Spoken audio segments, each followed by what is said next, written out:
12 வயதில் தேவாலயத்தில் போதித்த இயேசு 30 வயதில் ஊழியத்தை தொடங்கும் வரை அந்த 18 ஆண்டுகள் எங்கே இருந்தார்?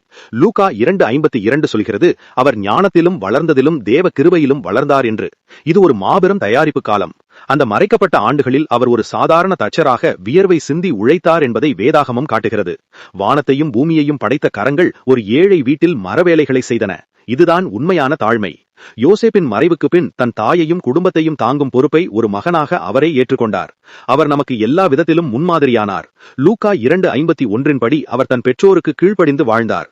பாலைவனத்தின் தனிமையில் அவர் பிதாவோடு செலவிட்ட அந்த நீண்ட காலமே அவருக்கு சாத்தானை வெல்லும் வல்லமை தந்தது. உங்கள் வாழ்க்கையிலும் ஒரு காத்திருப்பு காலம் இருக்கலாம். அது வீணல்ல, உங்களை ஒரு மேசியாவின் ஊழியத்திற்கு செதுக்கும் காலம். 30வது வயதில் அவர் யோர்தான் நதியில் வெளிப்பட்ட போது அந்த 18 ஆண்டுகால அமைதியான தயாரிப்பு உலகையே அதிரச் செய்தது. மறைந்திருக்கும் காலமே ஒரு மனிதனை மகா பெரியவனாக மாற்றுகிறது. கர்த்தர் உங்களோடு இருந்தால் வெற்றி நிச்சயம். இந்த விசுவாச உண்மை உங்கள் நண்பர்களுக்கும் பயன்படும் என்றால் இப்போதே இதை அவர்களுக்கு பகிருங்கள். தடைகள் உங்களை உடைக்கவில்லை, மாறாக உங்களை செதுக்கிக் கொண்டிருக்கிறது. இந்த விசுவாசம் உங்களுக்கு இருந்தால் இயேசுவே துணை என்று கமெண்ட் செய்யுங்கள்.